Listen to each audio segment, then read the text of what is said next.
morning. Hello, everybody. Hi. Rachel. Good morning. Good morning. Hello.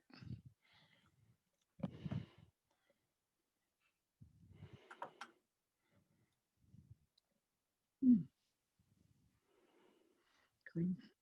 Yeah. There we go.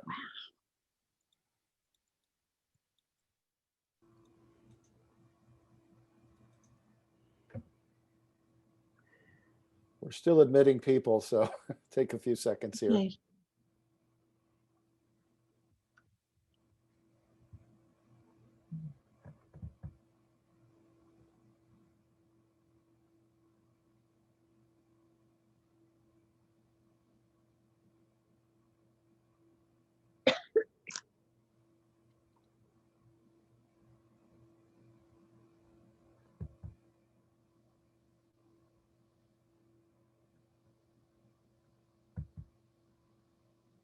We have a big group today if everybody shows up.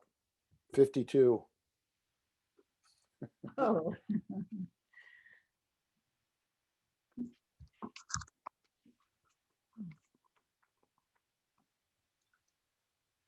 Okay, why don't we get started? Wayne, would you, while I'm doing the little Okay. intro, Yeah. would you admit people as they come in? Great. Well, welcome everybody to our bi-monthly Windham County Genealogy Interest Group meeting. And as I mentioned, we have 52 people registered from all over the country, including we have an international participant from England today. And so just about, I think 40% of you are from places as diverse as California, Arizona, Illinois. So I'll be interested to find out maybe where you found out about this.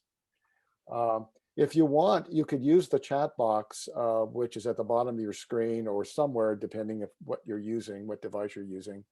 And you can just introduce yourselves if you'd like.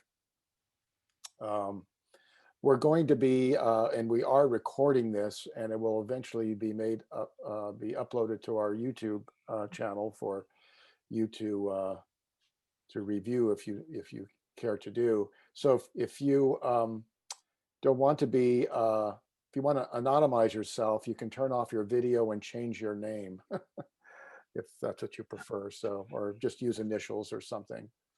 And that's the way it'll appear on the YouTube. I do have a couple of announcements to start off with. This month, February 25th to 27th, will be the, I think, 10th or 11th annual Roots Tech Conference.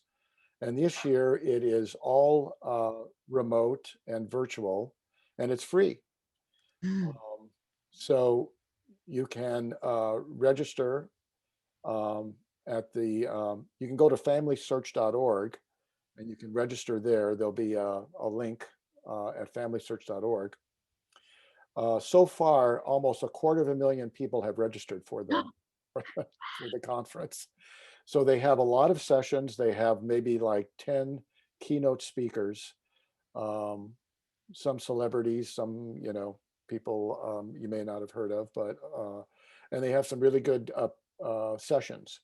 And the sessions will be free, as I mentioned, and they're recording them, so you can the sessions that you don't see and you wanted to, you can look afterwards. I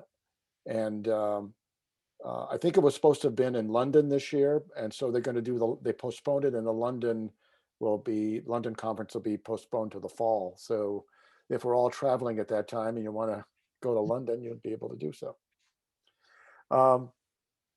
The other announcement I have is an announcement that a local person here who works for hospice asked me to make this announcement for him, Don Freeman. He runs an advanced care planning workshop every Wednesday at 10 a.m. And it's something that we all should be doing. and particularly in our cohort here, probably we're all past middle-aged. Hope I'm not offending anybody, but we're all in that area. So he said, you're a good target group, and if you wouldn't mind mentioning that. And it doesn't even matter if you live in Windham County or Vermont. You could attend if you so desired. And his I think I put it in the waiting room agenda, don.freeman@brattleborohospice.org. You just send him an email and he'll send you a link for the next one, which will be on Wednesday, February 10th, I guess, at 10 a.m. Eastern Standard Time. I guess we could get on with our presentation today. If everybody would mute yourselves so there's no extraneous noise coming into the presentation. And if you have questions, just put them in the chat, and I'll be watching the chat, and then when I do mine, Wayne can monitor it for me. We'll first have Wayne do approximately 30-minute, and then we'll do a 10-minute Q&A afterwards, and we'll have then I'll do my little dog and pony show for 30 minutes, and then 10 minutes. Then we'll have a discussion of any genealogy questions you might have related to the presentations or anything that you want to talk about. So, and then after we sign off, there should be a little survey. I would appreciate you taking out. It's just a short Google form survey, and we use that to plan our next program. Research logs came up on top this last time, so please let us know. And Wayne, want to take it away, or okay. any questions? Let me, I just got to show the screen here. I got a few slides.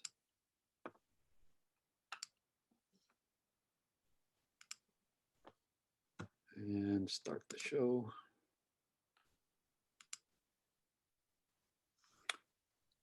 Okay, so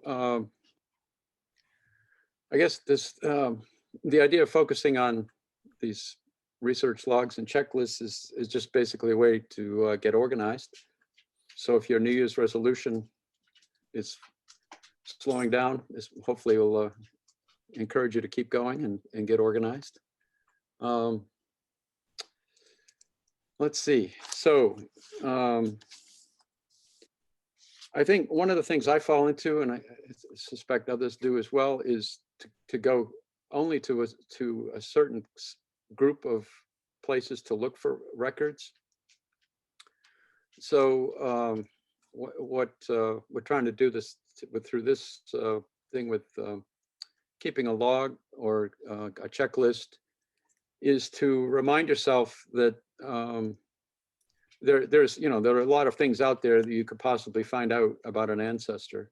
And if you really want to go into depth about a person and really get to know the ancestor, you should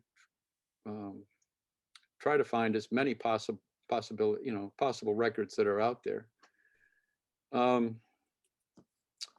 So in other words, to go beyond just the vital records of birth, death, and marriage. So what I'm going to do is just kind of take a quick walk through with some of the things I've used. The purpose of it, obviously, is just to keep track of what you've accomplished, to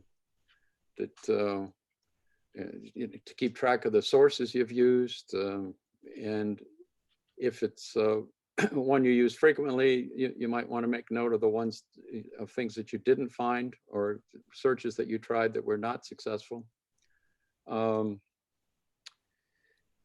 could help prevent duplicate searches, although these days, especially online databases are constantly being updated. So it's, I mean, you probably need to do the same search in the same place again, just to see if anything new has been added. There are lots of templates out there. I've just given you a couple of examples here with, there's some Microsoft Word templates on AmericanAncestors.org, which is the website I'll be referring to several times and through this. It's the website of the New England Historic and Genealogical Society in Boston. In the free section, you don't have to be a member to find these templates and charts. You just go to the Learn tab and choose Templates and Charts. Cindy's list also has a section on research plans, templates, and forms. The quickest way to get there might be cindyslist.com. There are thousands of lists in there, but if you do charts and then do research, it'll take you there quicker to find some of those things.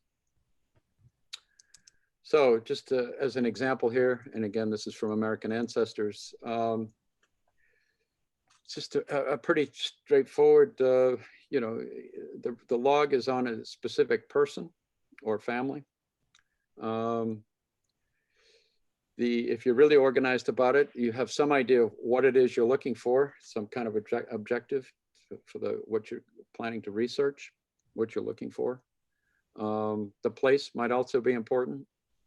And then just, and it's especially useful if you were doing research in their genealogical library, you might want to keep track of when you searched it, what they have thousands and thousands of genealogies and histories and so forth down there. So you might want to keep track of what the call number is for the resource you're looking at. Just bibliographic information, the author, the title, the year, what page you were founded on. And then basically under comments is to put down, what did you find? What was useful in that resource. So that format, I think is pretty useful, especially, like I said, if you're researching in a library. This is an example from just using a spreadsheet.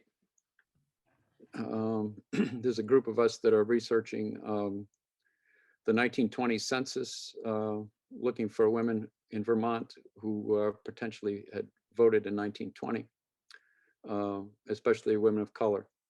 So it's very simple. It's a spreadsheet. You just list the resources that you've checked, a summary of what you found, and a quick citation of some sort of, so you could find it again. Basically you want to keep track of what you found and where you found it. So this is an example of, and I'm going to use this along the way through, research that I've been doing on an ancestor who came to Massachusetts in 1639.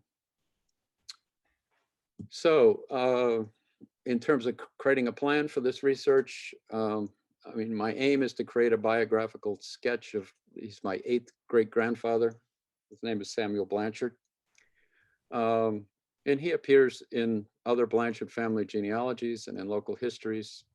So what I'm looking to do through this is to verify what's known, looking for vital records, and trying to find other information about them, searching probate, searching land records, and so on. So just kind of an aside, but if you have New England ancestors who arrived in the 17th century, these 4 books are really very helpful.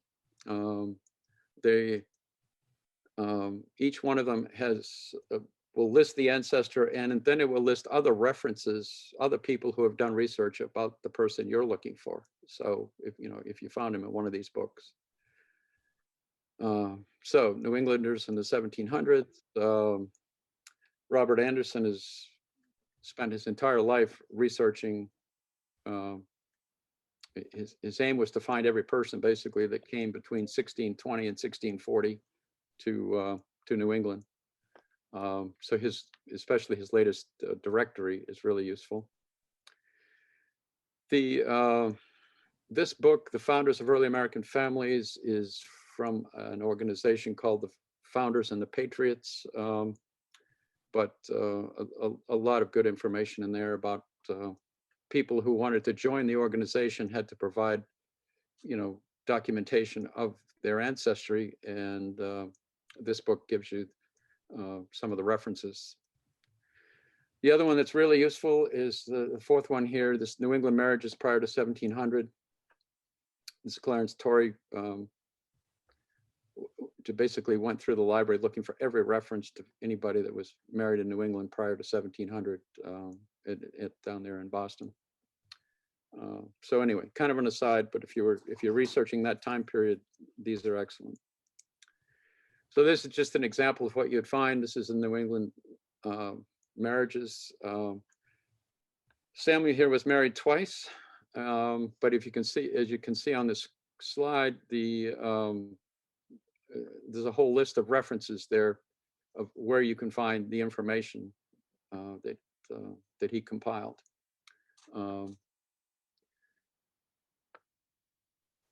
So anyway, it leads you to other sources, so I guess is what I'm saying. They're not really sources in themselves, that really just finding aids for doing research.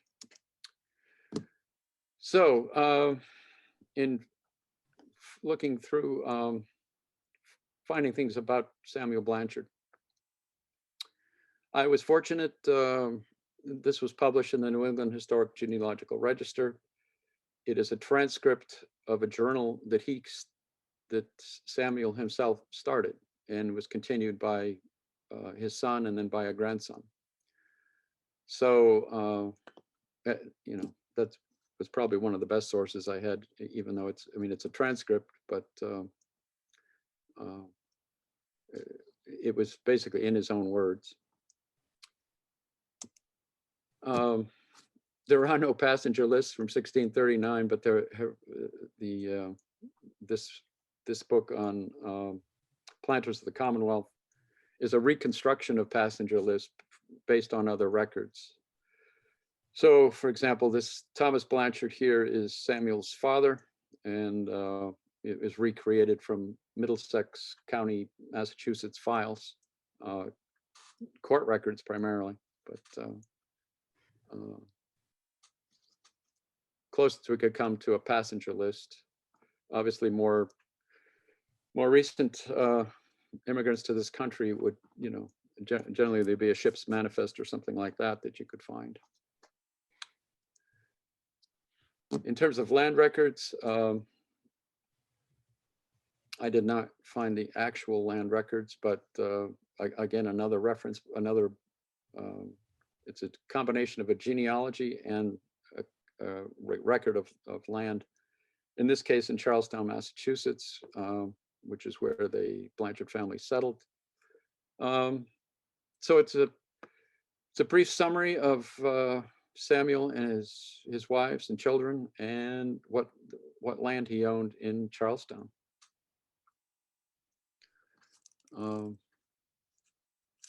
So again, you have to go about this a little differently for somebody that was that far back in time, but today there are some land records that are easily available online. In terms of trying to document other records, this is a marriage record of his marriage to his second wife.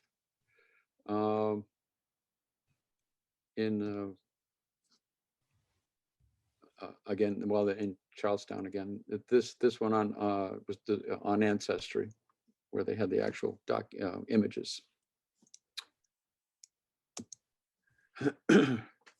In a similar way, searching Ancestry for a death record. In this case, it was the Andover death record, so it verifies his death in 1707.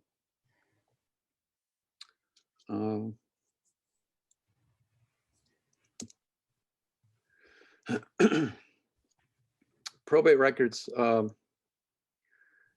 well, especially if you're fortunate to have ancestors that came into Massachusetts, Um, these early probate records are available now online. Originally, when I found this record, I had to go, I had to actually go to a library and spool through a microfilm. So now it's even much easier because they've digitized the, I think they actually went back to the trouble of going back to the original records and digitizing them, because this copy looks even better than the microfilm record that I had. But if you're fortunate enough to have somebody that lived in Essex County, or well, several of the other counties in eastern Massachusetts, these early records are, a lot of things are available for probate records. In this case, it was a very detailed will that was part of that file.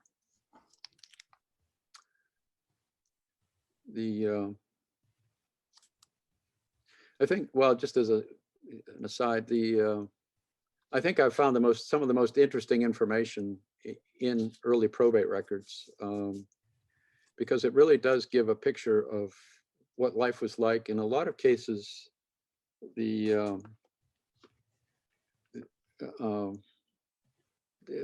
gave very detailed instructions sometimes to the people who are inheriting, especially, usually it was a son who was inheriting the bulk of the estate, but he would often be given a whole list of instructions that to follow, to provide for a surviving wife and provide to for the other children in the family and so on.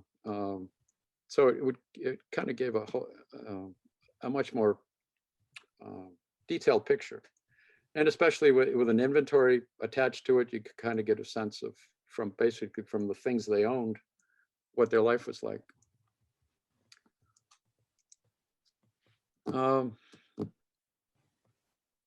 The other thing I've found to be really useful is to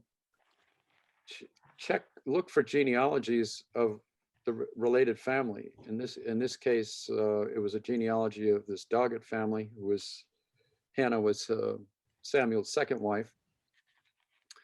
And it gave, well, in this example that I have here, that I was really kind of pleased to find this, because I had gone to the cemetery and found a gravestone for Samuel, but nothing for either of his wives. And finding this genealogy, it kind of explained what happened, because this person visited her grave in 1863 and basically reported that the stone was broken, the upper part was lying on the ground, but and he went to the trouble to actually record what was on the stone. So it gave me kind of a firsthand look at what was available in the cemetery that's no longer there. So again, pieces of information that you can kind of pop up in places you really don't expect them to.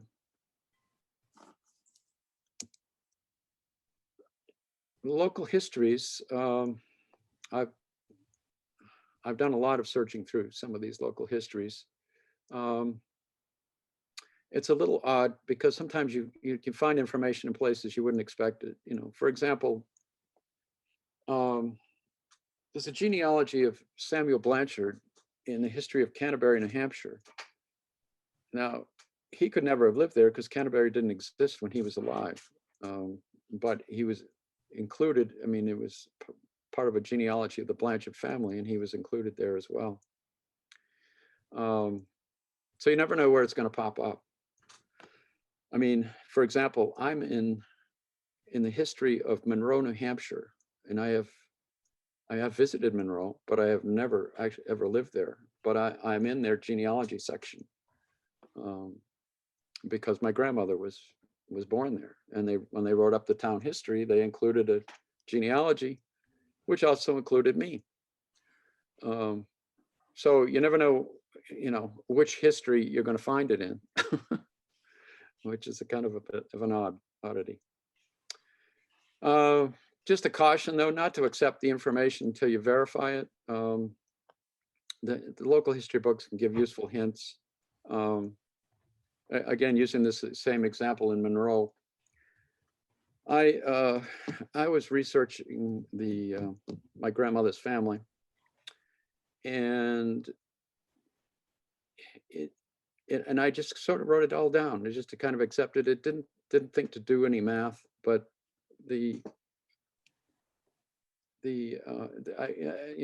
some point I went back and reflected on this thing, and then I thought, well, this history is reporting that the mother, going back, like a great grandmother of mine, says she was born in 1825, and then her son was born in 1835. And initially, I just wrote it all down. I didn't even stop to think about it, that a 10-year-old is not going to have a child. So you kind of, sometimes there are, I mean, that one was an obvious one, but other information in those history books are, I think, well, they're provided usually by the family in some of those early local histories. So if they wanted to get published in the family in the town history, they provided the information, and it's usually not any source, or I know it probably came from somebody in the family and not necessarily accurate according to records. But there's some useful hints, and if you find that, I've used it, found them very helpful in that sense. And but again, it's important just to verify what you find. Oh, another example from local history. So, and this is an Andover history of Andover. I just found it interesting that it was a whole section on what funerals in Andover in these early years. And it was just fascinating to me that, the funeral included 6 gallons of wine, some rum, a half a barrel of cider, as well as these mourning scarves and gloves, and the cost for actually a coffin and digging the grave. So,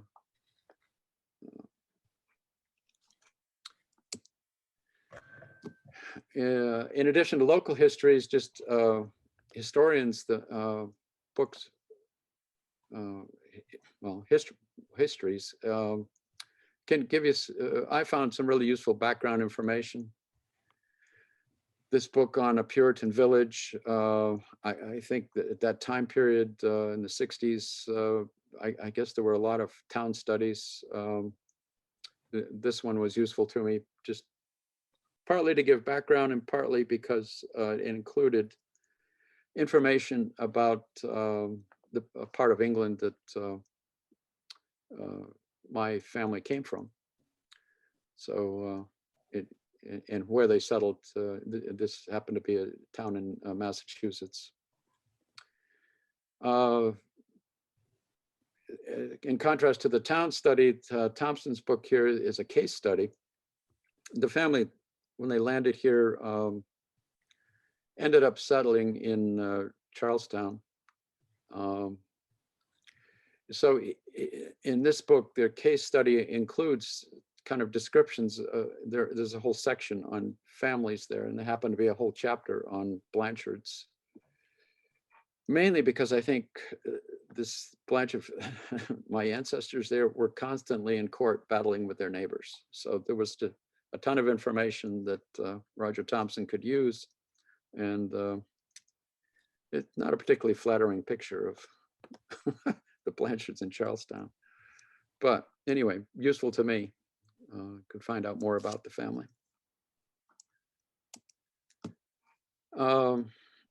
Finally, I guess an obvious one is cemeteries. I was really kind of pleased to discover that this gravestone still existed. It was like the first burial in this west parish of Andover. And as I said a moment ago, there's really nothing there about his wives, but the explanation was in that genealogy where the stone was broken and no longer existed.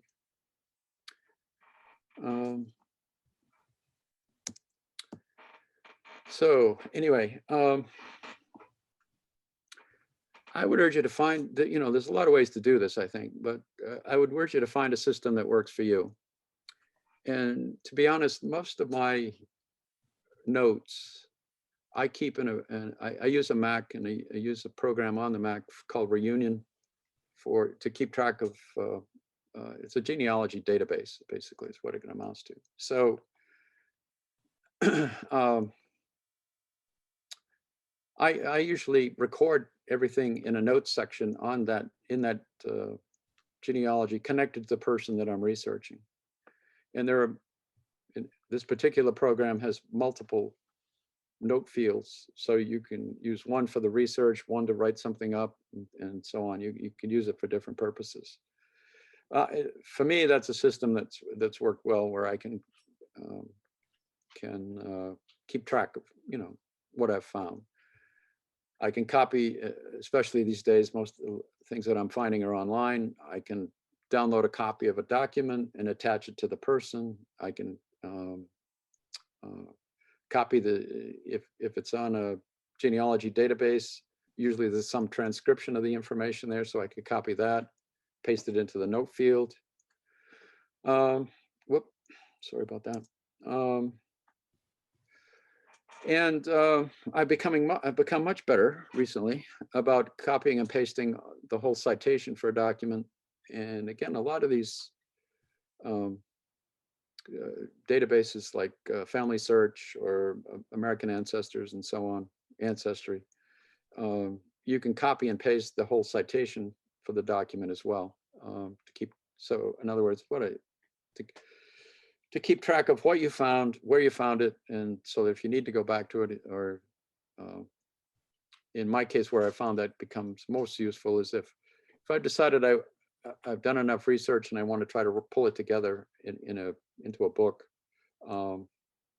It's really helpful to be able to go back and just verify things that I've found over time, and to basically try to get the best sources to use for the information that I'm putting together. So that's kind of it for my section here. Let me stop. That's great. Stop Wayne, the share. we do have some questions queued up here, so let's start with the first one. Joanna asked, how much of this research do you do in person? How much can you do using the computer? Well, since last February, it's been pretty much entirely on computer. So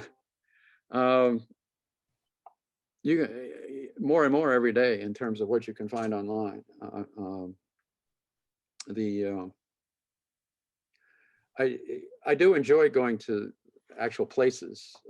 Like I said, I have, in terms of researching, I started this, I've been working on it for most of the year, well, most of last year, I guess now, trying to do five generations of descendants of Samuel Blanchard. So I mean, I really can't go anywhere. So I've been doing almost all that research online. So there really is a lot of stuff out there. And we have something else. Yeah, we have one from Michael asking, what years does Planters of the Commonwealth cover? Oh, that's a good question. Pretty much the 1630s. It's called the Great Migration, Great English Migration, really. When Puritans from England were moving here, by the thousands, I guess, really, in that decade. It ended about 1640 because of the English Civil War. But so that decade, it pretty much covers the ships that arrived in that time period. And another question from Michael, what town is Puritan Village about? Good question.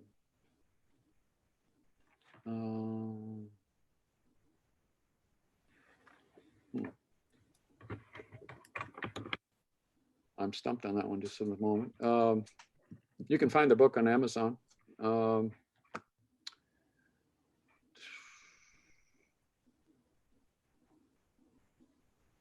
Darn, I'm thinking they were,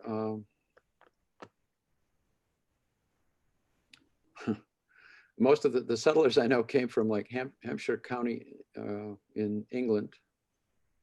And I think maybe it was Sudbury. I'm not positive, no. But you Wayne, can find the book on Amazon.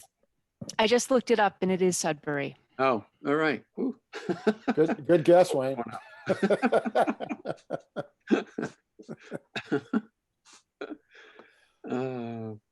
Okay, are there any more what else? questions? Any other questions?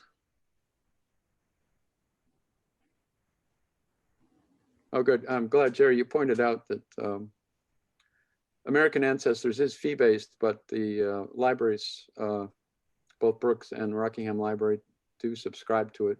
So if you're, for those of you in the local area, you might have to sit outside the library these days. I don't know. I can't, it changes back and forth about when it might be open, when it's not. But you can actually access their Wi-Fi if you sit on the steps, or even in your car out front. What did that used to be calling? That was called war chalking or something like that, where you would. I don't know. I just remember it back where you would use somebody else's Wi-Fi. I don't.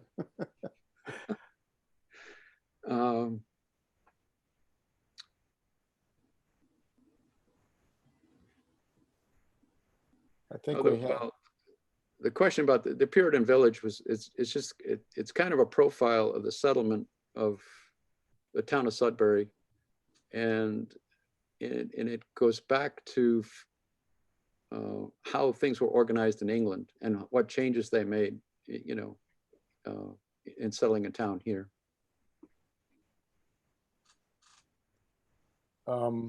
We have another question here from Joanna. My grandfather's buried in Mass. I can't think of the town right now, but I've been to the cemetery and looked for his stone. Could not find it. Where should I look next to find info about his death? Well,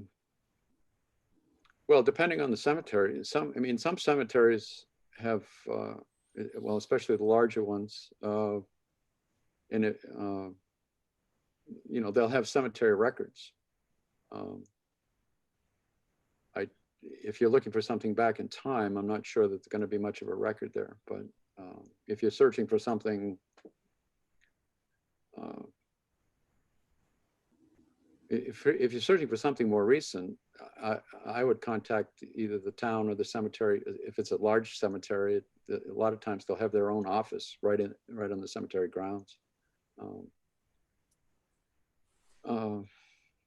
Sometimes I've had really good luck there, and sometimes nothing at all. So, if I might make a suggestion, is to use the Family Search Wiki and go to Massachusetts, and then the along the sidebar will have information about when death records were being registered with the state, and also other information. There's another book too. Did you mention Leclerc's book, Wayne, in your not that one? No, I didn't. Yeah, Genealogist Handbook for New England Research. It will go through each state in New England, break it down by town, and tell you about the availability of records. And somebody asked about a handout, so we can probably assemble some of these, some of the references in Wayne's talk and in my talk, and we'll put them in on that Google Drive so you can then download it, but we'll have to wait until after we're done here. But this is really a valuable source. It's now in its 5th edition. And you can pick this up at americanancestors.org through their bookshop. And probably, I haven't checked, but I bet Brooks and Rockingham has a copy, but I'm not quite sure. But anyway. Also, regarding cemeteries in Massachusetts, it may just be called Massachusetts Cemeteries, but there is a book published by that New England Historic and Genealogical Society just on Massachusetts cemeteries. Right. So that might, I've not used it, but that might have something. Yes, and someone asked about Find a Grave, and if someone doesn't actually physically, enter the information, it won't be there. It doesn't automatically go on Find a Grave. It's a good source for sure. It is a good I source, mean, definitely. people, it depends on people, volunteers just adding the Right. information. Right, and you can request, you can request, gravestones and entries in a particular cemetery where you think your ancestor is buried, and they do have volunteers that will go out and try to find the gravestone. Well, Right. shall we Over to you, Jerry. do the second one here? Okay, Wayne, you did a great job, and I think my my stuff is going to basically kind of reinforce and be a little bit of a flyover what Wayne has mentioned. So I mean, as Wayne said, research log simply is recording your research activity, what you're looking for, where you looked, and what you found. The elements of research logs, as Wayne showed us, are the name of the person you're researching, the objective, the locality of the research.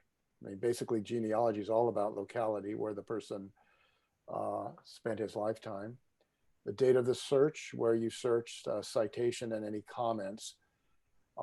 That's sort of the large universe, but I think the basic elements are date of search, name of the person, objective, where you're searching, and a good citation so you can find it again.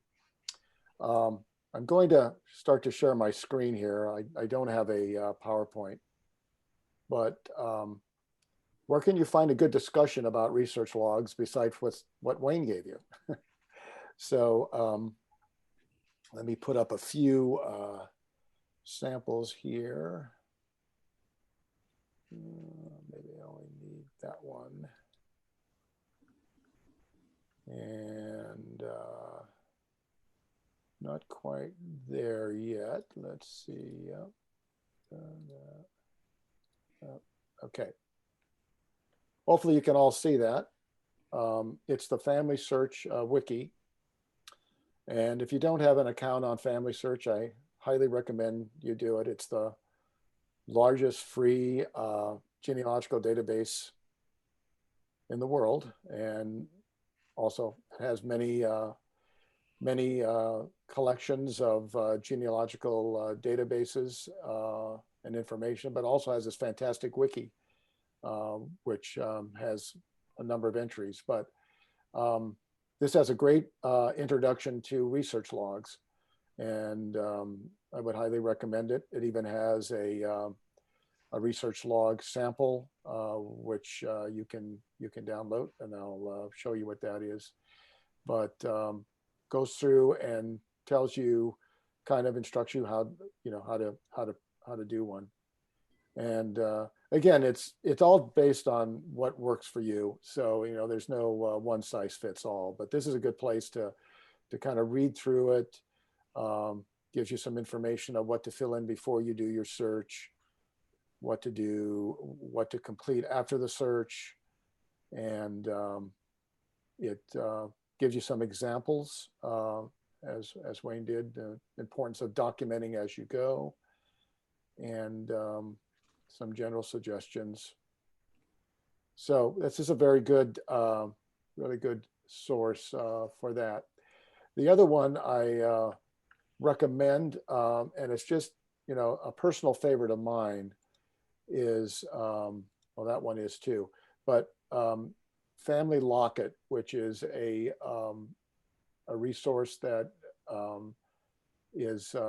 has been created by a mother-daughter team, and it's just familylocket.com, and if you go there, they also have a whole They do a weekly podcast, which I highly recommend, on a genealogy talk. They've done several on research logs, and specific to tracking your DNA matches, which most of us are doing these days. And so I really highly recommend their website. And in the search, just type in research logs, and it will bring up their various articles on them. While I'm at it here, here's an example of the family search research log. And this is a PDF, so you can fill in, it's a fillable PDF, so you can actually fill in the fields here.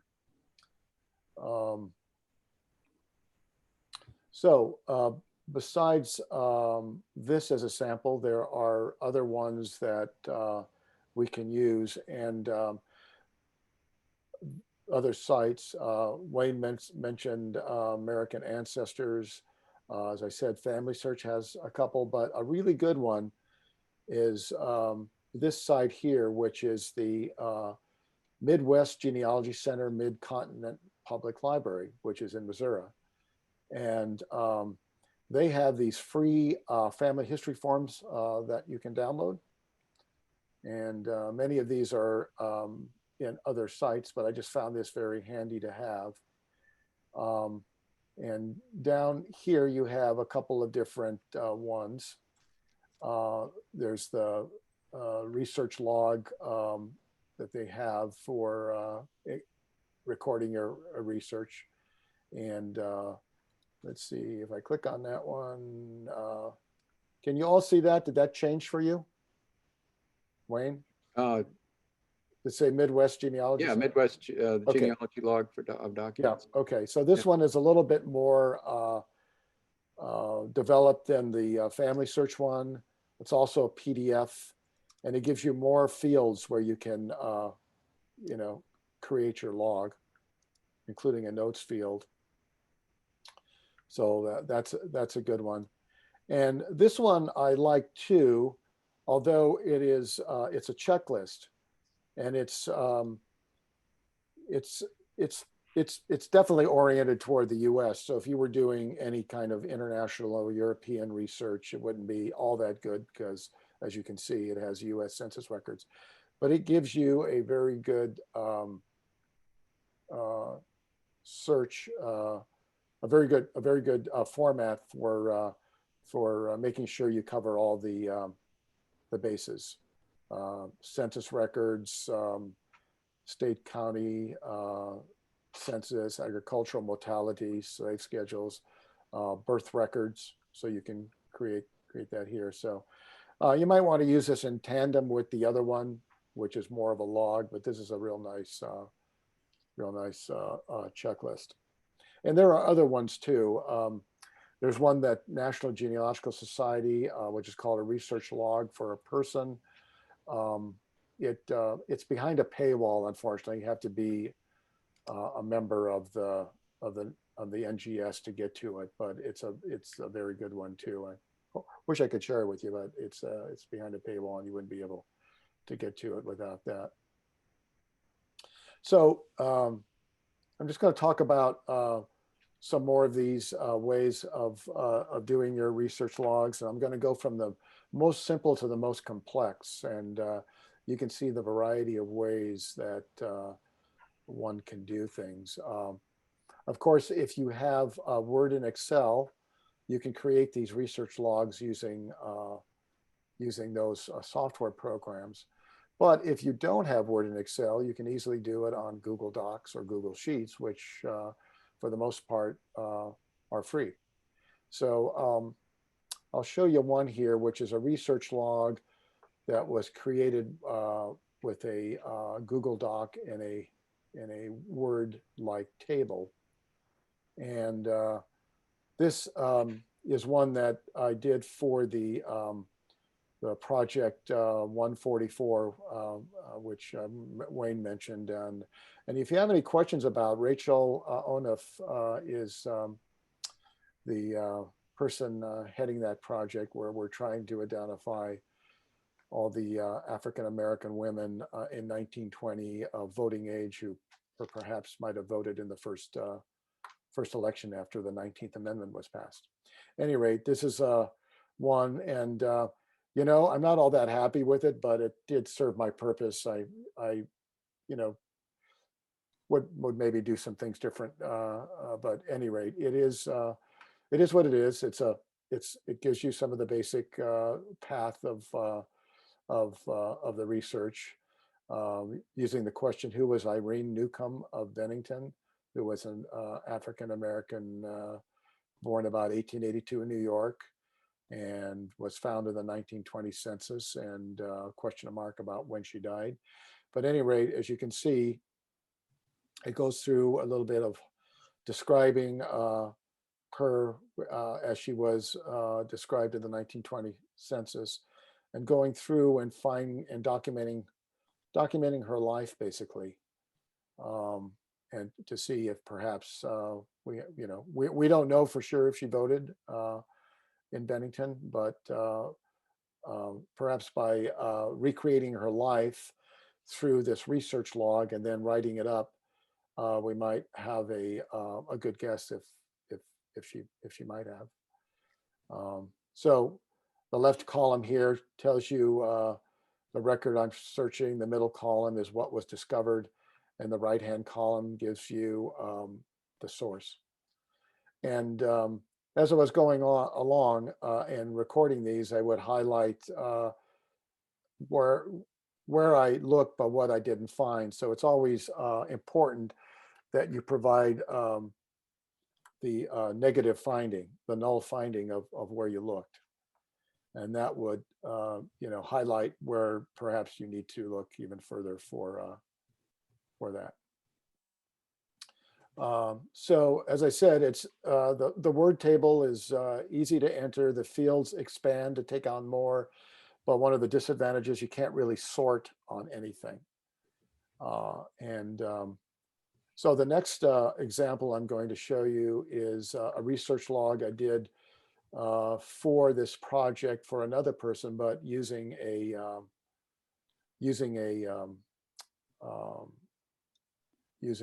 actually it's the same person's.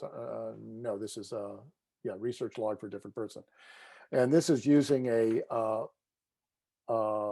Google sheet, which can be basically duplicated with an Excel program as well, and so you get rows and columns, basically the same as the word table. But the interesting and nice thing about this is that you can, first of all, create multiple sheets on the same Google worksheet, and it's sortable. So you can also sort on it.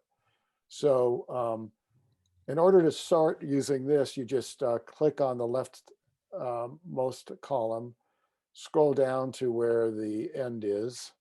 We'll see if this works. And let's see.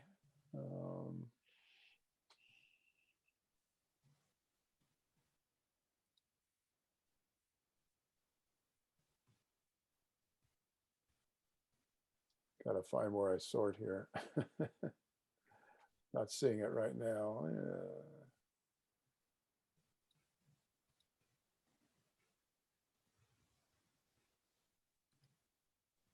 Here we go. So that just sorted the document, I believe, in chronological order. You see, I have a lot of nuns there, but once those get filled in, you'll have, I believe, basically a timeline of your search, so you can check out perhaps years that you have gaps, and make sure you go check that out to make to ensure that you've done a reasonably exhaustive search, which is one of the elements of the genealogical proof standard. So again, it's a little bit more complex, and you need to kind of understand spreadsheets. But the nice thing about it, as I said, you can create these other sheets of other people that you're that may be family members or perhaps members of their fan club, the friends, associates, and neighbors of the person. And each of these have their own distinct research log. And then perhaps if they're all part of the same family, you could actually merge them into this by doing a copy and paste, so you'd have them all in one place. So that's another way of or another format you can use. The next thing I'm going to talk about are probably the most complex one, and I've not used it actually for a research log, but I know other people who have, and Nicole Dyer of Family Locket has used it extensively, and it's called an Airtable. An Airtable is a cloud collaboration tool. So it's made for collaborating on the cloud, and it's basically so that you can share with other people, as you can with a Google sheet. You know, you can share these sheets with perhaps other people that you want, other family members that you want to help in your research. But Airtable does the same thing, and it's a spreadsheet database hybrid. You can create your log and also links to other points of data. And I know it probably doesn't make that sense, so the best thing to do is look at one. And this is a research log template created by Nicole. And people can create templates, and then you can use their templates for your own work. And she's created two connected logs here. One is a research log, and one is called her friends, associates, and neighbors. And this is basically what she's using the log for. And so at any rate, as you can see, it has basically the same elements of a Google sheet. And she creates her records here, the year, where the website was, the date of her search, the URL, the source citation, and results and comments. And these numbers here in the fans, or the friends, associates, neighbors, are connected to this record. But they go actually to this other view, which is the grid view. Is everyone, Wayne, are you seeing that? Yeah, it switches when you do. Okay, good. So at any rate, a list now. Yeah, so she's created this another log that is just based on names and the role that these people played in her ancestor's life, and with a research log entry. So I'm going to play, and it's only a 3 to 4 minute little video where Nicole explains it rather than me trying to explain it for her. And I think it'll give you just a better idea, because she does a very good job. The video is a 15-minute video, which I would recommend if you're interested in exploring this as a way of doing your research log. I highly recommend it. And you can obtain a free account at Airtable. It's just airtable.com, and you can then run with it. So let's. I have to unplug my. Okay. Wayne, can you hear me? You can hear you, yep. Okay, good. All right. So here we go. Hi there, it's Nicole Dyer from FamilyLocket.com, and I'm excited to show you my fan club genealogy research log Airtable template. And if you haven't used Airtable before, that's okay. It's pretty new to a lot of people. It's kind of like a spreadsheet and a database put together. And once you learn a few things, it's pretty self-explanatory after that. So hopefully watching this video will kind of get you up and going with it. So to get started using my fan club template, you're going to want to go to the Airtable universe, which is where all of the published Airtable bases are shared with people. So you can find this template a couple different ways. One way is to just go to airtable.com/universe. And then in the button where it says search universe, in that field, you're going to type my name, Nicole Dyer. And then you can see the different bases that I've published. And the one we're talking about today is the Fan Club Genealogy Research Log template. And then another way you can get there is just by directly putting in this link, bit.ly/airtablefan. And that will take you directly to the Fan Club base.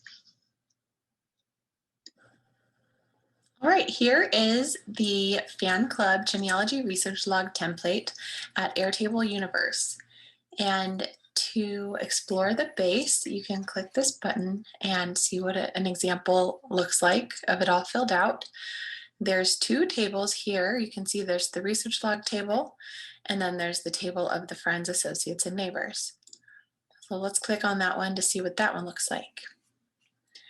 So here in the friends and associates and neighbors table, you'll see that each person has their own ID number, and they have their own column for first name, last name, and their role. And then this column here is a linked column where the entry is linked to the research log. So if you have an entry in the research log for a certain deed, you can give it a title in the research log, and then you can type that over here to find it. And I'll show you how to do that. So over here, you can put more information if you want to, but the basic thing that you'll want to have is the first name and the last name. And the reason I separated out these columns is so that you can sort the list by last name and see all the people with the same last name. And you can also see how many instances a certain person appears in the fan club, how many times they're a witness or a clerk or a neighbor to your person of interest. And you can start to get more of an idea of who's who and who's important. So going back to the research log table here on the left, you can see that these are records that you've searched, and you'll have a generic title for the record, and then the URL, the source citation, the basic things you have in a research log.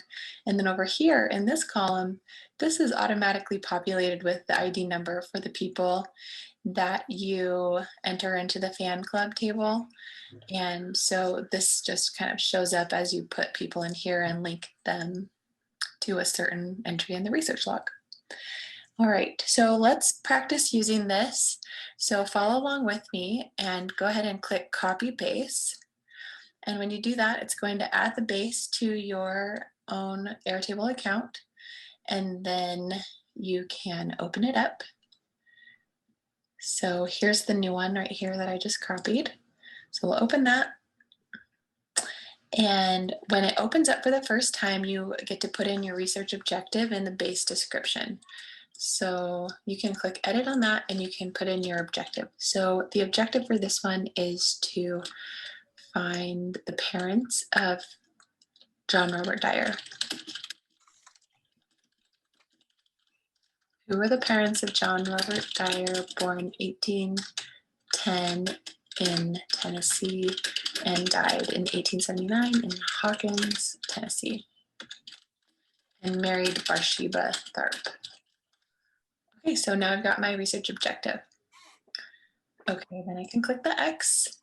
And what I'm going to do to show you how to use this is I'm going to delete everything out of this. And so we can get started with our own example here. So let's just pretend. I didn't really want to take up so much time, but you have the idea, and you can watch the video on your own as well. Any rate, I think that's all I have to say. So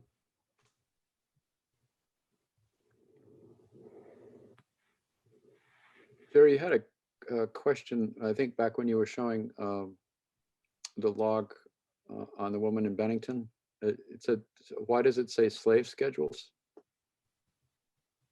oh, those were schedules that were created in the 19th century on specifically on enslaved enslaved people. You can access those through Ancestry Okay. and Family Search.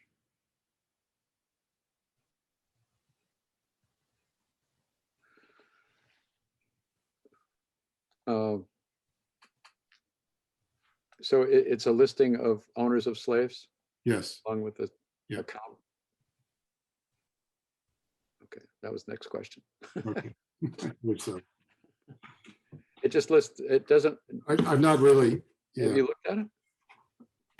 I'm gonna look that up. I don't want to get. I'm not sure if it lists people by name or just. Yeah, I haven't used.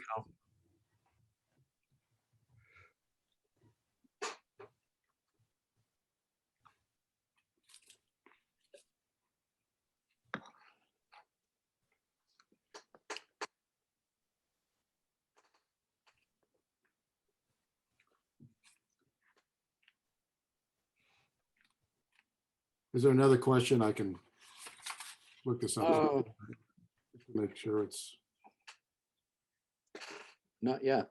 We might want to just open it up. Or, Yeah, that's true. Yeah, sorry. Blah, blah, blah, blah.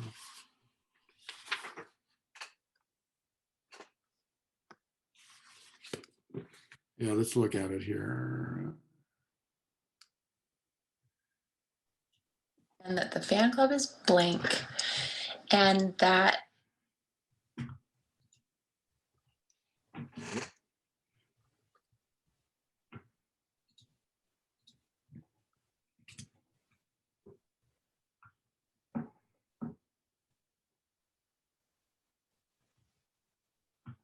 Okay.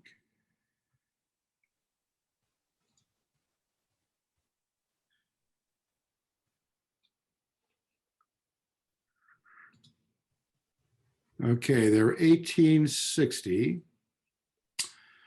And so during the 1850 and 60 US census, enslaved individuals were recorded separately in what were called slave schedules. It provides details about persons, including age, sex, and color. But unfortunately, most schedules omit personal names. Some enumerators did, however, list the given names of enslaved people, particularly those over 100 years of age, which are generally found in the name of slave owners column. Other additional slave schedule fields that are not indexed include fugitive from the state, meaning they were a freedom seeker, number of manumitted or freed, and deaf, dumb, blind, insane, or idiotic. So that kind of tells you a little bit what it is. You can search by first and last name, birth, lived in, keyword, or you can browse by state using a column on the other side there. Yeah, at any rate. But Ancestry and pretty sure Family Search would have that.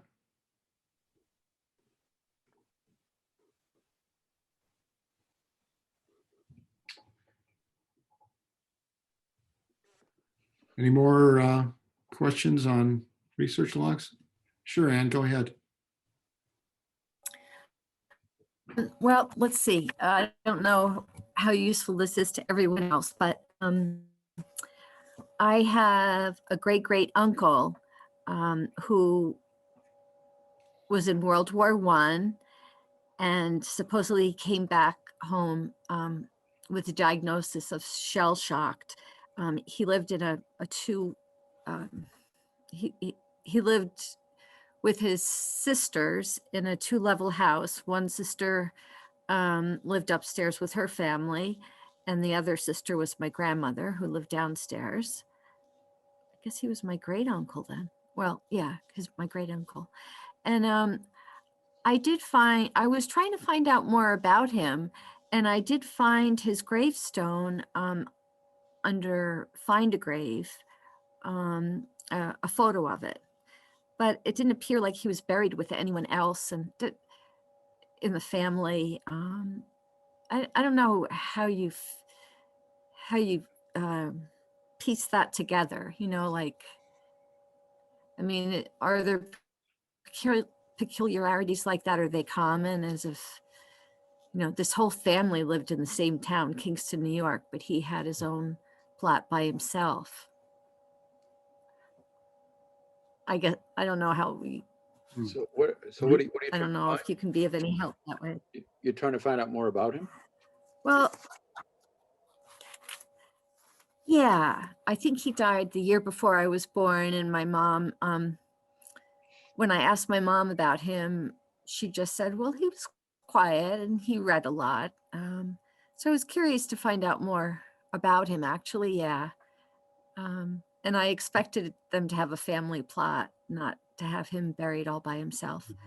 But really and truly, I want to know more about him, yeah. You might, Like his World War I records. yeah, his World War I records, that would be a good place if wanted to dig in. If he did come back shell shocked, there might be some, you know, record of that, you know, either on a service record of some sort, or the battle maybe that he might have fought in. And I don't know, Okay. have you done a newspaper search if to see if there was some thing about his obituary or funeral that may have given you some indication as to the burial? Yeah, that's a good one. Obituary or what?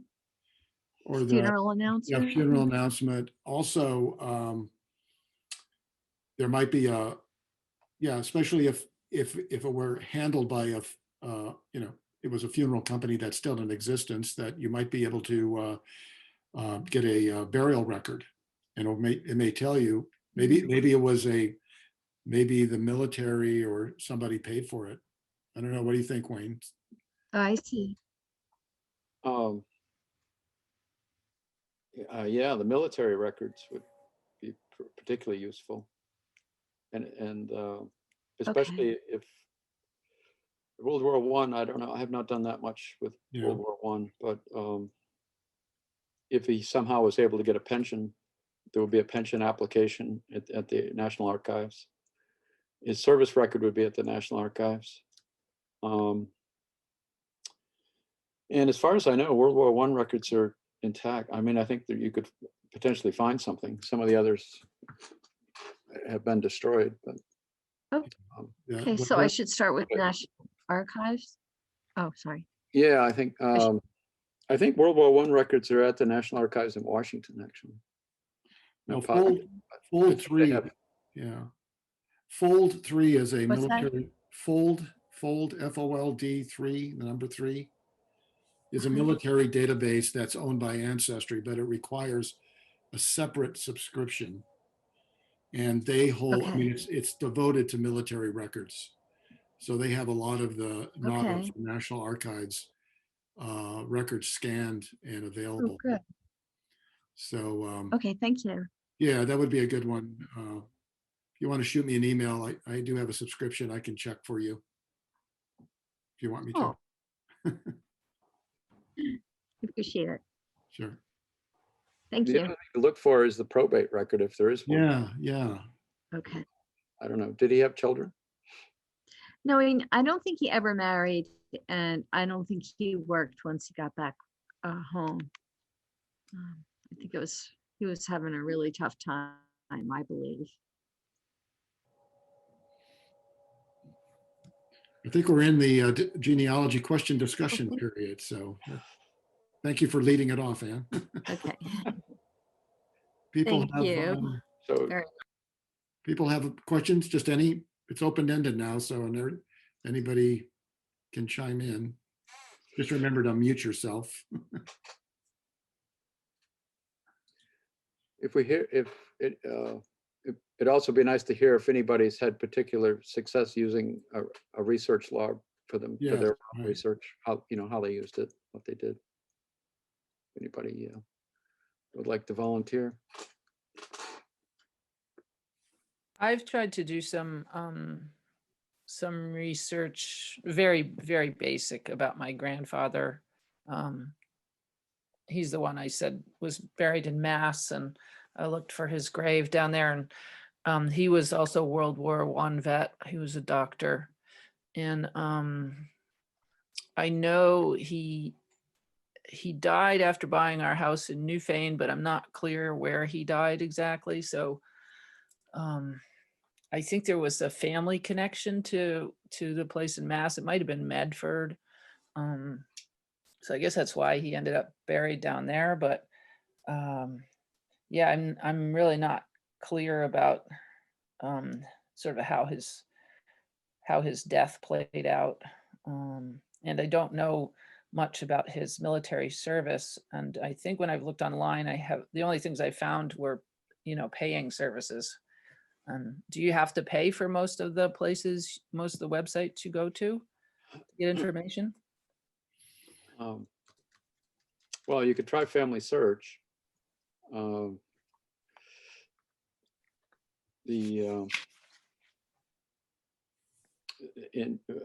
other thing, Ancestry and American Ancestors is available at the Rockingham Library, and I think also at the Brooks Library. Okay. Yes, it is. And many other libraries, to subscribe to, well, especially Ancestry, I guess. Right. I guess one thing we kind of glossed over, it was kind of implied in the research log, but you sort of need to have a research plan, which is you define the question that you want to answer, and then you sort of write down your strategy of how you're going to answer that question, which you are expressing the question, and then the next step would be to come up with a strategy, which in a way you were asking as well about, and sort of looking, start with the Family Search Wiki, which is good, and go to the locality and just see what records are available and what you think might answer that question that you have. Always good to start off with a plan. Thank you. It is difficult because there are a lot of paid services, especially what we were talking about, looking for an obituary, for example. Right. Sometimes you can get into a paid service by going through a library's website. Sometimes I've had luck doing that. But it's hard to know because, there's a bunch of them out there and each one has a fee attached to it. So Yeah. it's hard to, decide what you might want to subscribe to.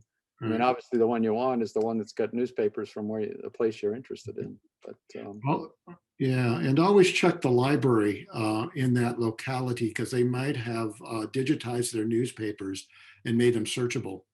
And usually most libraries will have an Ask Librarian, and could address that. You can send a request for an obituary search, and they usually will do one in a matter of days. So, it's newspapers are local, so check first in your locality. Julio has a question. Julio, why don't you go ahead and ask your question? Yes, thank you so much, Jerry. I appreciate you guys taking this time to do this session. Also, it's very helpful. Right. Yeah, the information that I got so far from you guys, very helpful. I wrote a lot of all that down. You mentioned earlier about having a strategy and a plan. I'm actually doing a little investigating myself on my mother's death. Was in the 80s, and I just gathered information last month that I never had. So I am getting more information actually as this is going on, and I'm starting off with her death certificate. So Good. I should receive it this month, the middle of this month. I don't know where she's buried. I don't remember her actually, and I never met anyone on her side of the family. The information I did get was her name, her mother's name, and her father's name. So I'm going with that. And I'm hoping that the death certificate has additional information on it, so I could succeed on my journey. So the accident happened, yeah, because it was a car accident in New York, and she got hit one day by a vehicle and died the next. I don't know if she was buried in New York. I don't know if she was buried in New Jersey. Some family members say New Jersey. So I'm just gathering all these little information pieces that I have and putting it together, starting my journey. You're doing it. You're doing a good job so far. Thank But death certificate is a really good record to have. Yes. It's going to give her birth date. It's going to Okay. tell you where she was born. Okay. It's going to have her, her mother and father's name. It should at any rate. Okay. And it'll give you so you have a location since you ordered the death certificate, right? Vital check. I think I went on. Yeah, vital check. So you had to tell them where. So you have the Yes. city and state. So it's going to give you a lot of clues. Good. And depending on how old the parents were, you might be able to find them in the 1940 census, right, Wayne? Would you? 19 census. Yeah. I mean, Okay. depending how old your mother was and how old they were, the 1940 census is the latest census that you can search publicly. Okay. Next year, 72 years after, the 1950 census will be released. So we'll all have a chance to search that next year, and then that's where you could search as well. But Awesome. She was actually 24 when she passed. okay, Accident was 1984. I was going on 3 years old. So- I tried the police. The police station, and they couldn't go back until They couldn't go back that far. They Yeah. said. so based on that, she was born about 1960. So it's possible that her parents were infants in 1940. So you might be able to find, depending on older parents were when she was born, they certainly could have been in the 1940 census. And that'll tell you where they lived, their neighbors, how many were in the family, et cetera. Really, what I really, really want. Thank you so much for that. I really appreciate it. Wayne, what do you? I'm sure you have some other. Well, yeah, it's unfortunate because I was thinking the same. I guess what you've already tried is that with a car accident, there should have been a police report. Mhm. And where was this? Where was this again? Was it New York City? Yes, it was. Oh. It was New York City in the Bronx. Oh. In 1984, April 17th, she got hit. April 18th, 1984, she passed. Okay. Well, I was thinking that there might be a report in the newspaper. I don't know. Is there a Bronx newspaper? Oh, I tried calling the city hall. They said I would have to go to the city hall, but I could never get through. Oh. Never get through. I tried going online. I didn't get too far. The other possibility is a medical examiner's report. I don't know exactly what that would do for you, but coroner's reports, they might have had an autopsy. I don't know if that would be the case or not. Well, and the death certificate would possibly say where she was buried. Yes. I hope so, because I never went to her grave, and that's one of my main goals for this is to head over there to her grave. Did you try Find a Grave? Do you know the Find a Grave search? I just wrote that information down right now. Do that. Yeah, it's free. You can just go right in, and you might be able to, somebody might have taken entered it. Right. That's awesome. I'm gonna definitely give that a shot. I wrote a bunch of information actually from here. Probate records for library, vital records, ancestry, American Ancestry.com, family search, family locket, claim records, find a grave, burial records. Yeah, I got all this information down, and I'm gonna do some research as soon as I'm done. Good. Thank you for the question. You guys are great. I'm gonna sign off right now. Okay. And, I do have your email, Jerry, so I will send you any additional information if I need help. And thank you guys so much. Okay. Hope to see you again. Thank you. Bye. Bye. I know. Let's see if there was some in the other questions here in the chat. Any suggestions for French Canadians who came to Mass and New Hampshire in the 1830s to 1850s? Ancestry gives Saint Jean, Quebec. There are multiple Saint Jeans.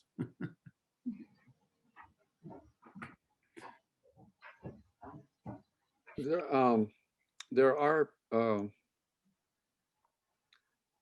French Canadian associations. Just kind of blocking on the name. But, There's one in Vermont that's become the Vermont Genealogy Library. They used to be the. Yeah, there's several. There's a library in Montreal, or an association in Montreal, that probably would have a lot. I'm trying to remember the name of the. I know they have an annual conference and everything too about. Right, I'm blanking on this one. Franco-American Association or something like that. Yeah. Somebody, I don't know, maybe somebody knows. Upstate New York, and then actually in Manchester, New Hampshire, there's an organization there as well. Let's see if I can. It's like the Barber Collection for Connecticut, but it's it's actually a database. And it's called, let's see.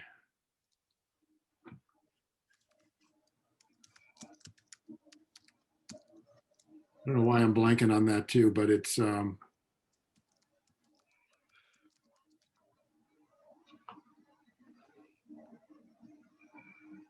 Druin, the Druin collection. DRUIN collection. Right, that's a good one. Yeah. But that's a fee-based as well. Let's see. It looks like Ancestry has some of it. Quebec, Canada, Vital and Church Records, Druin collection from 1621 to 1968. That's on Ancestry.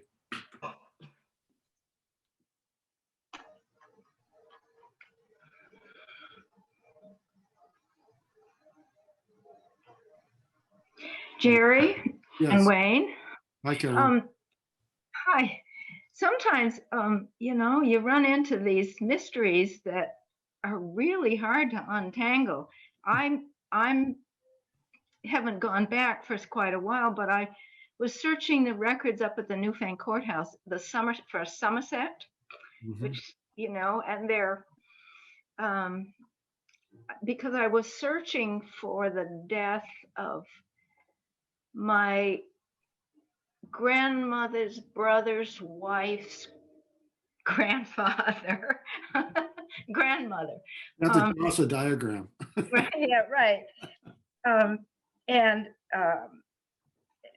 So their name was King, and they lived there in the early 1800s, and there were two children born, one in 1836 and one in 1838. And I found records that the daughter, born in 1838, was adopted, and that the older brother, went to live with an aunt and uncle, and then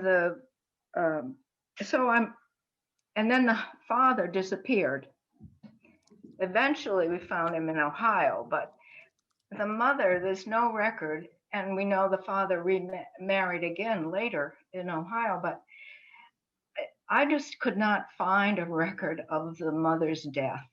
And I don't know whether I should go back to those records and Well, look again and look in the backs of the land records and stuff, which I didn't do, but no. I mean, think she must have died in childbirth or soon after because the daughter was adopted. So what year are we talking about? 1836 1838 in Newfane? in Somerset. So, the town was no longer a town, and all those old handwritten records are up in the Newfane courthouse. Oh, so they did transfer them to, okay. That's where, yes, and that's where I've been up there to look, but it's a mystery. And I'm not even sure of her name, Right. Mary, and the last name, I could never really sort that out, but I don't know. So maybe it's just going to be a mystery and only the No. assumption that she must have died in childbirth.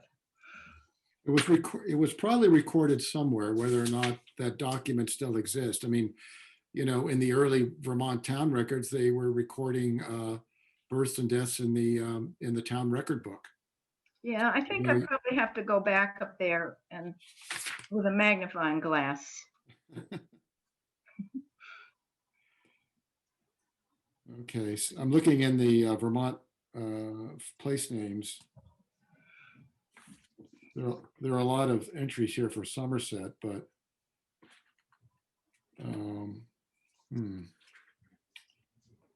So it was a New Hampshire grant town, 1761.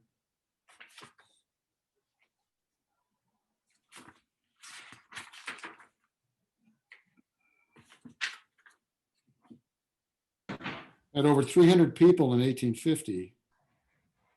Yeah, it wasn't very big. Yeah, it never had a village or any real center of population.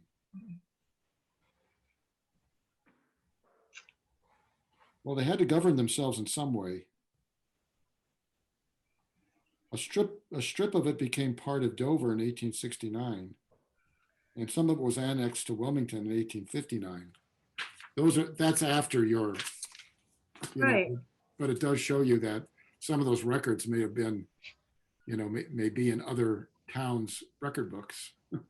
Right, and I've looked for graves, records of death, and I just haven't found anything. So I suppose that we know the family that who adopted the daughter, but I haven't gone that route. So I don't know. Maybe it'll be one of those mysteries. Yeah, you'll come across it, I'm sure. What book were you just looking at, Jerry? I'm looking at the Vermont place names. Thank you. Very, very rare book. In fact, if you ever listen to that program on NPR, the podcast, Brave Little State, this is what they use when they're going around visiting towns. Every library probably has one, but Brooks has one, but it's reference only, so you can't take it out. But I think Springfield has one that circulates, so I borrowed it. I wanted to take a look at it. We have one. You do? Yes. Is that because Orion was involved in the publication? I expect so, yes. Stephen Green Press. Absolutely. It's a great book, because it gives the history of the place names. See if there are any people take a look at your chat because there's good information in there. Dave Mulholland, how do you, gives a link to the archives at the New York State Military Archives of the New York State Military Museum in Saratoga. Bill says that Anthrust used to have a resource called the Learning Center. It's not on its main site anymore. And it does cover the Red Book and the source on the Roots website. Let's see. The Drouin and Tanguay collections in Quebec. That's what Dave mentioned. And as I said, the Druin collection is indexed on Ancestry.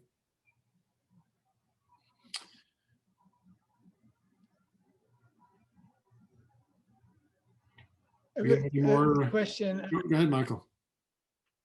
on, how does find a grave work in a sense? It could, a lot of people may be well-meaning and try to add duplicate records. Is there somebody overseeing it, or is it completely on its own? And anybody don't know? Wayne did a little presentation. A little bit of each. I mean, to a certain degree, it's sort of self-policing, like people post things, and if it's a duplicate record, a lot of times people will contact you and tell you, well, that's already in another place. It's pretty much totally, I mean, it basically is owned by Ancestry now, but it's a free website. So, they give it the technical support, I suppose. The content, though, is all created by individual people.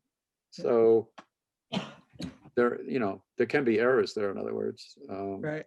But I don't know.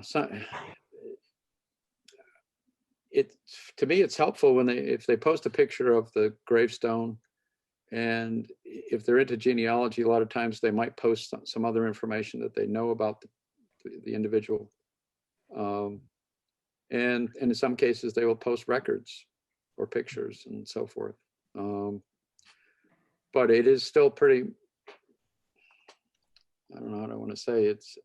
I don't think anybody is really checking, it's just other people who have already posted something. Like if you post something there and somebody else thinks it's wrong, they can suggest an edit, and then you still have to decide, whether to accept that edit or not, to make the changes. Right.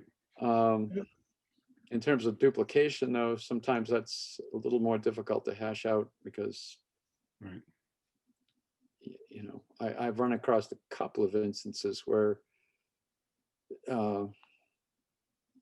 two people have created the same record basically, and they don't want to agree on which one is right.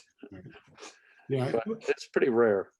For the most part, I found it a pretty useful resource. Yeah, I've run into that and found a duplicate record because it was entered under the woman's maiden name, not under a married name, which you can actually in Find a Grave include the maiden name. And so I stated in the reporting a duplicate record, and they took care of it. They merged them. And there is some governing entity for Find a Grave that does those things, I believe. I don't think it's necessarily the person who has responsibility. And is there a capability of entering coordinates so you can more? Is that out there? When you go to if you find a grave, are the coordinates right there? Because I don't think I've seen them, or maybe just for some of them. Yeah, some of them are. It's a relatively new thing with the coordinates, because you can. People now can just take a cell phone and upload the coordinates.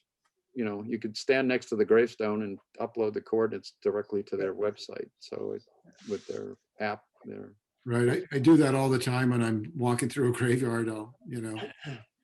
I'll check to see if it's on Find a Grave, and many times it is, but the coordinates aren't, and you just click on it when you pull it up, and you can just add the coordinates right away. They've made it much easier to do than it was a few years back. So. Sometimes you find the most fascinating things that sort of blow your mind. I discovered that my father's immigrant ancestor and Orion's, my husband's mother's immigrant ancestor, came to Concord together and knew each other in 1635. Wow. Amazing. You were destined. Maybe, I don't know.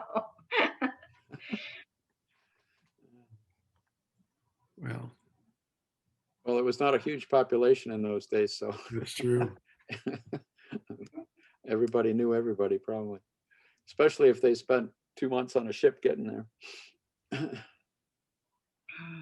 I'm looking now for a gravestone, and Wayne knows a story of one of the African American women in the 1920 census who lived in Brattleboro. Her name was Mary Rogers, and the Brattleboro town clerk actually had the people who took the Freeman's Oath in 1920. So I asked for that, and Jane Fletcher provided it to me, and I went through it, and sure enough, she took the Freeman's Oath, which means that she probably voted in the November 1920 presidential election. So I found where she was buried. She was buried in Meeting House Cemetery, Meeting House Hill Cemetery in Brattleboro, and I could not find her grave. I was able to find approximate location for it because it was just done with a metal marker, but I was not able to find her grave. So once the snow goes away, I'm going to embark on another search for it, and hopefully I might be able to find it through the records of Meeting House Hill Cemetery, which I was surprised to find out is not a town cemetery. It's a private cemetery. So it's run by a private association. Yeah, that was a good find you had there. Yeah, that was neat. I think in some way I'd like to put a marker there. If it's not there, we find where it is. Just would be cool to do.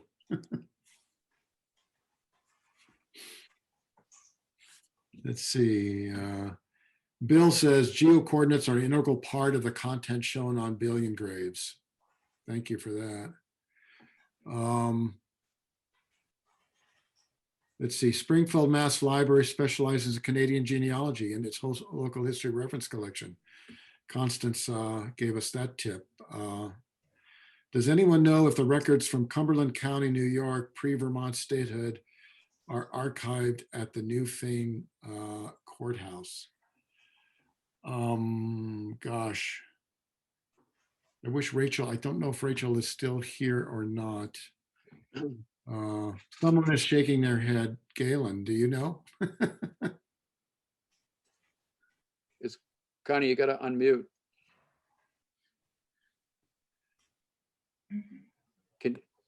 Is everybody unmuted? No, I think they have to do it themselves. You need to unmute, Connie. Connie, unmute yourself, because I think you know a lot about that. Well, she was asking. Oh, Okay. There you go. Can you hear me? there you go. Yes. I visited those records several times back when I was researching to help write the history of Halifax, Vermont, which appears in those records in 1766 up to 1771, various land transactions. And actually, I think there was a record for Somerset in those. But when I went back a few years later, I could not find them. And these were in the courthouse. I'm wondering what became of them. They might, yeah. Go ahead. I was just thinking maybe they're in New York. Oh, I don't think so. There was in 1988, there was oh, I'm sorry. I thought I turned it off. Okay. There was a article in the Brattleboro Reformer with a picture of the woman holding the record book from Westminster and volume 1. And she had discovered it when she was looking for something else. And that was how I learned about those records. And several of us went there and did research, and we found lists of the early tavern, the tavern keeper licenses. It's all kinds of really neat information. But anyway, I haven't, when I I'm went looking- back a few years later, they weren't. Yeah, they weren't there. I'm wondering if they might have been transferred to the Vermont State Archives. Because That's a good idea. I wondered if they might have gone to Westminster or to, I guess the Newfane records are at the town clerk's office, not at the courthouse. Is that correct? I was going to say the town clerk might be a spot, but Well, Yeah. okay, I went online because Family Search has images of of Vermont records they filmed them in various town clerk's offices. And I checked the Newfane ones and they were not there, nothing that early. But the Vermont State Archives is a good idea. Thank you. yeah, I'm wondering if also in Andrew Bartley's Vermont, early Vermont settlers, Mhm. you know, that book, which, Yes, I'm familiar with that book. yeah, you Okay. might have, I mean, he's just doing Windsor County, that's the thing. But I'm sure he would have a good idea, and I'm surprised I haven't stumbled up. He might, because at that time, of course, Cumberland County included, went all the way up to Hartford, Right, exactly. Vermont. It was a very long. And there were some land records for you know, Hartford in that book. Thanks for the suggestion. Yeah, if you find it, let us know. I will. Yeah. are you working on another history? Right now I'm working on a book on cemeteries and stone carvers. Oh. One particular stone carver who did a lot of the cemeteries in Halifax, Coleraine, and Wilmington, Vermont. Huh. Interesting. That'd be great. I'll have to do a little talk on that.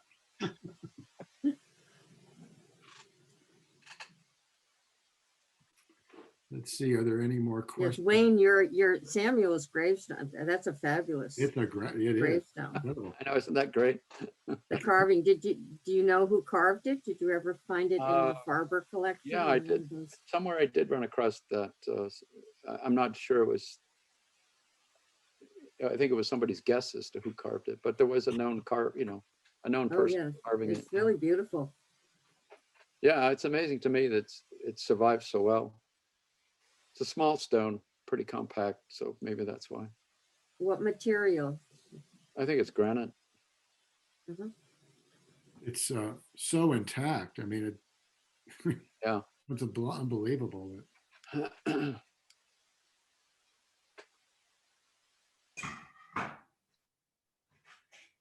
Yeah, I wonder.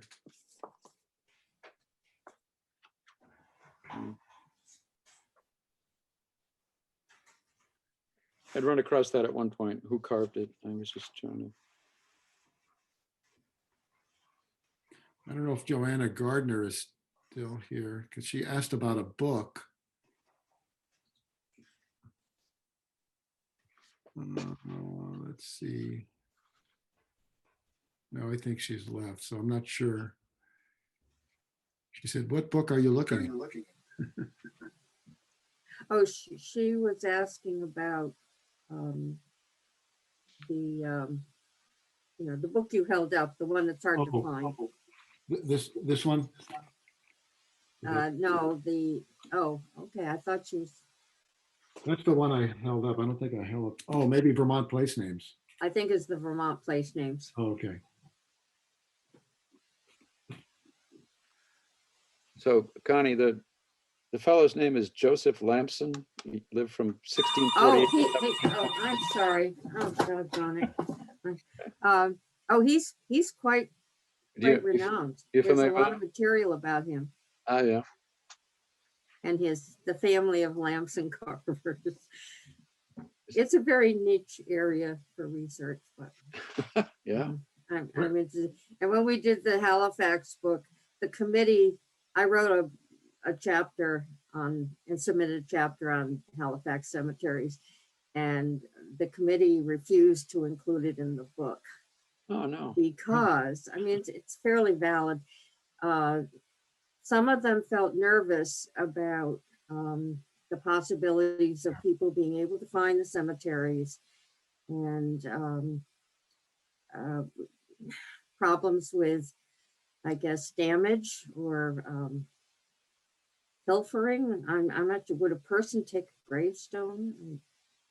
And the Sanders, Jerry, you know Steve. Well, Steve's deceased now, but Steve and Harriet Sanders. Right. And one of the graveyards was the Henry yard, and it was right on their property. And I think they were nervous about people driving up the driveway Right. to take a look. So, Well, is it on Find a Grave? I think it is. Yeah. I think it is now. So Yeah. but they So they could put so that makes it not a problem anymore. right, exactly, yeah. But not all the listings are there, probably. Find a Grave. Mm.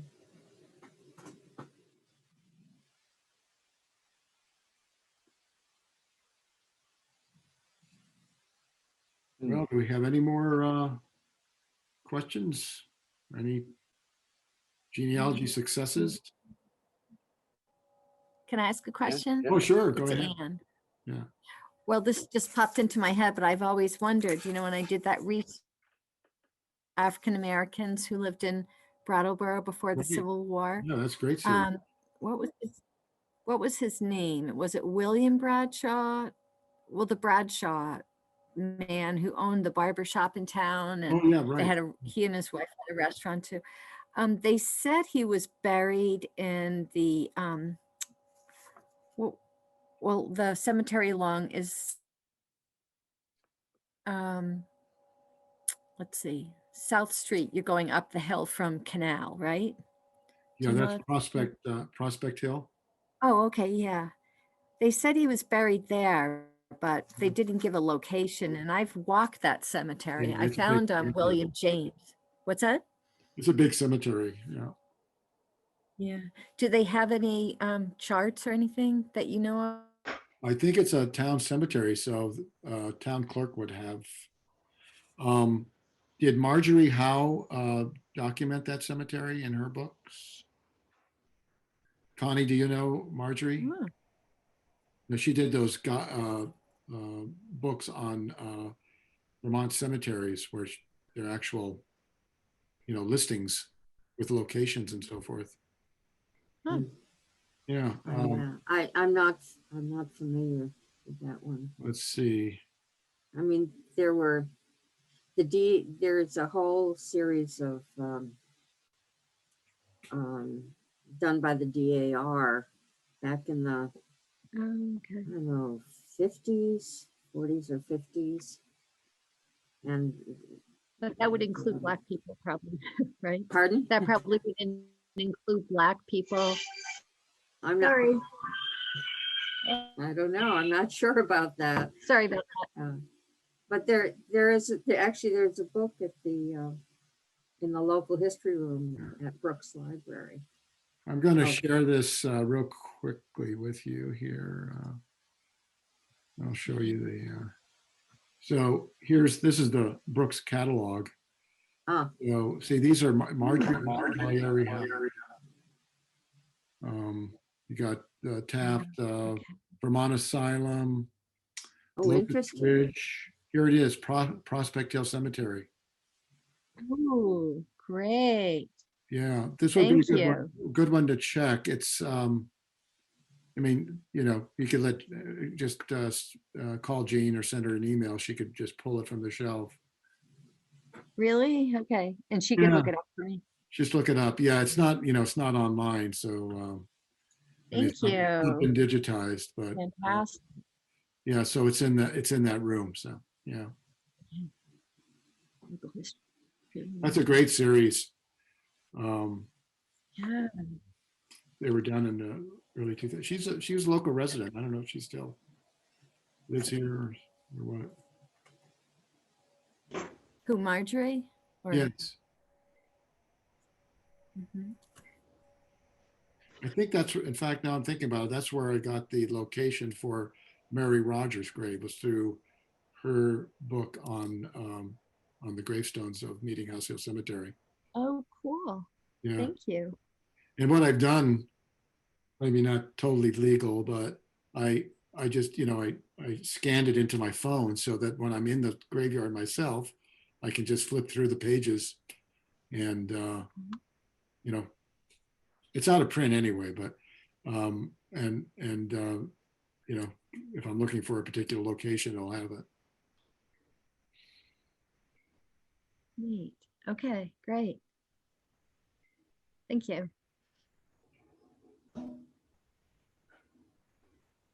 Well, we're going to maybe wrap it up here. Wayne, did we say when our next one was going to be? All right. We should I figure think- that out. I think we did. It's, 2 months? it'll be April.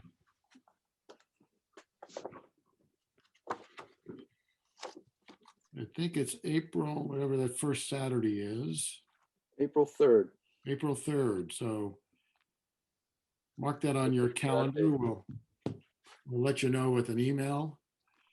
There'll be a little survey at the end so you can, state what you like to, some other topics. We don't really have one yet. And if any of you would like to do a presentation, please let us know. Like last month, 2 months ago, we had Bill Clark do TNG website on creating a family tree. So if anybody has burning desire to convey some information, let us know. Mhm.